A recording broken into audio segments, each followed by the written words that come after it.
going to go all the way over here to the beginning of the timeline, and we're just going to start with beginner movements, beginner exercises. Then I'll take it to an intermediate level, and then of course we'll go all the way to the squat. We're going to talk about different squat variations and different ways to actually use squat variations to build up your squat, because it's not just about the back squat, putting the bar on your back. So we're going to go all the way over here to the beginner movements. So I'm just going to write here, this could be beginner, or it could be whatever you want to call it. Some people might call it level 1. It doesn't really matter, but what we're going to list here for the beginner exercises, they're broken down into this, the way I like to explain it. It's going to be easy for you to teach if you're a coach, and it's got to be easy to learn. It can't be complicated. It has to be basically impossible to screw up. So we want to look at movements that don't take a lot of know-how, and they're going to allow us to get a powerful return of results quickly. That's what I look for as a coach. I don't want to waste time doing highly skilled exercises when I want to develop that foundation of strength. So we're going to have some of the barbell shrug guys. They're going to just call out a couple beginner exercises, and I want you to start taking notes on these things, because what you're going to be able to do with these movements listed is, if you're a lifter yourself, a garage lifter, you're trained at a CrossFit gym or you're trained at a Globo gym, you're going to have this list of exercises that you could say, all right, these are the exercises I need to use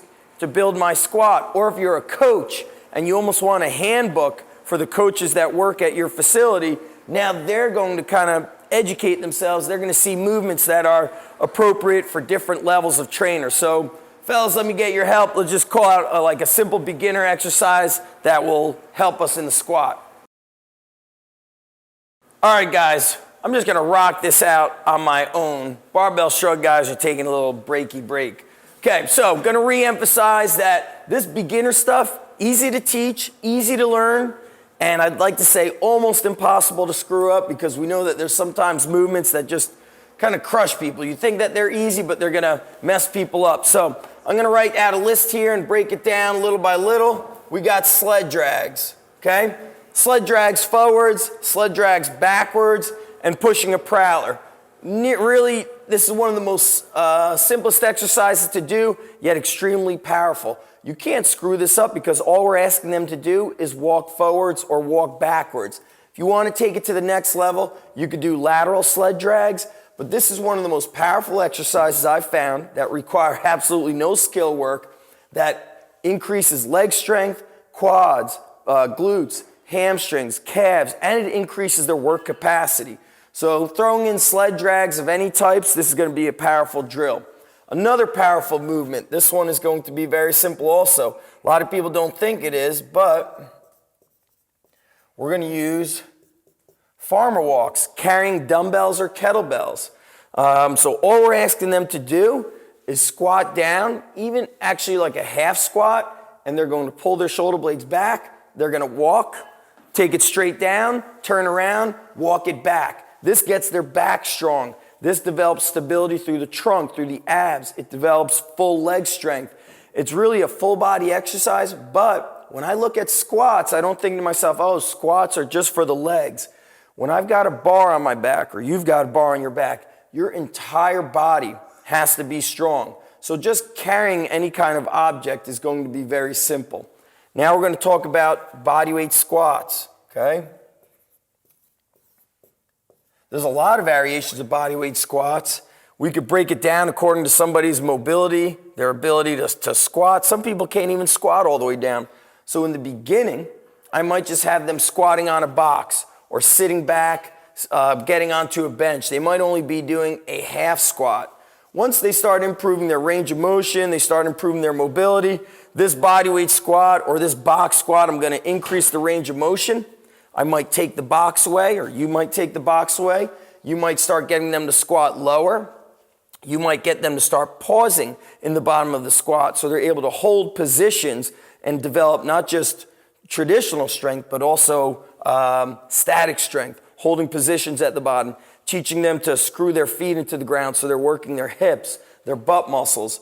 These are going to be very simple exercises. Another simple movement, bodyweight exercises, all kinds of Lunge variations, walking lunges, alternate forward lunges, reverse lunges. These exercises here are going to start with lower repetitions or lower time under tension. And as you start getting stronger, increasing work capacity, increasing overall fitness, repetitions of a bodyweight squat might start only at 5. Lunges might only be 3 on each leg. Then this increases to 10 repetitions, 12 repetitions, or I just add more sets, so I start getting in more volume. Another simple exercise that doesn't really require a lot of skill.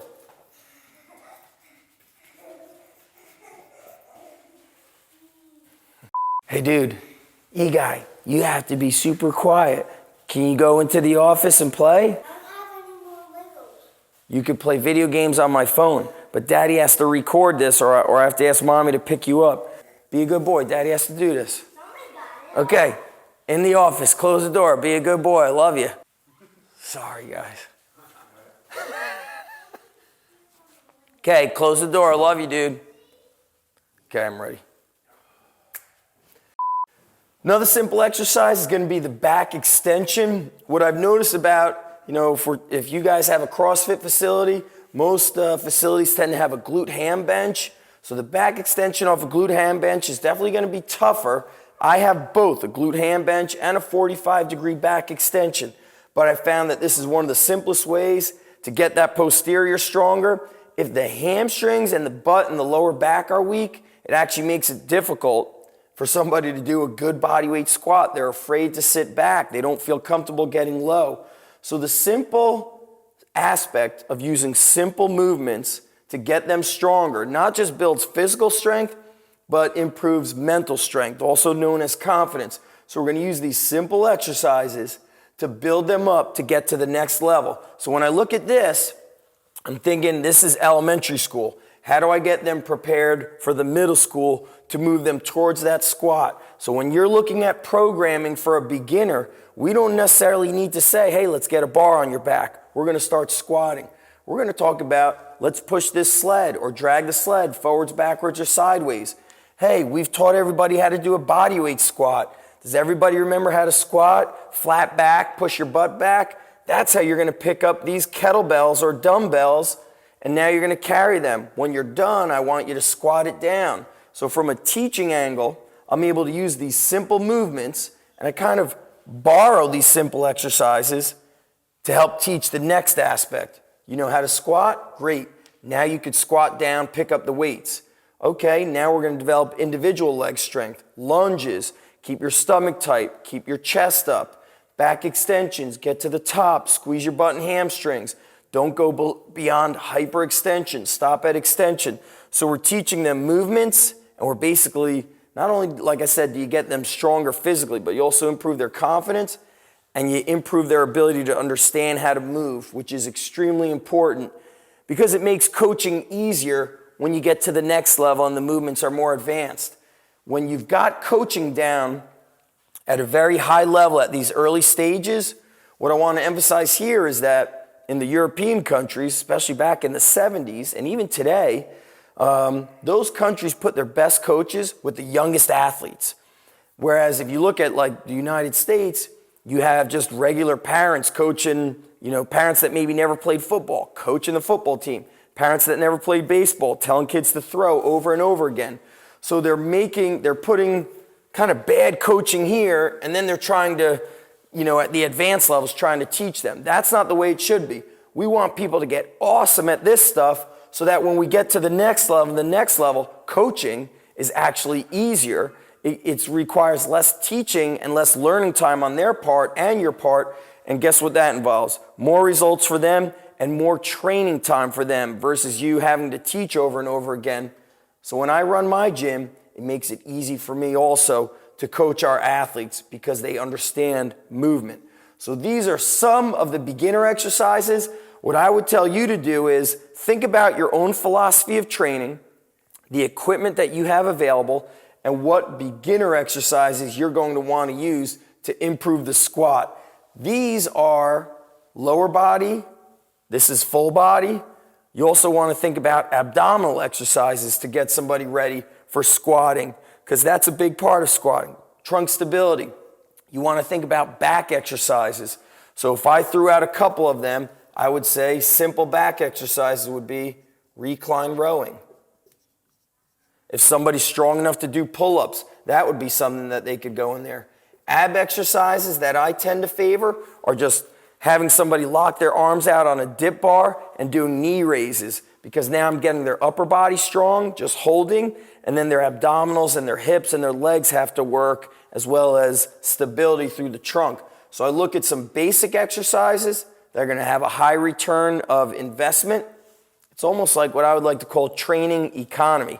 How can I get as strong as possible, as efficiently as possible? So these are movements that I'd like to see you using, some beginner things. And this is, like I said, like being in elementary school for lifting and getting strong.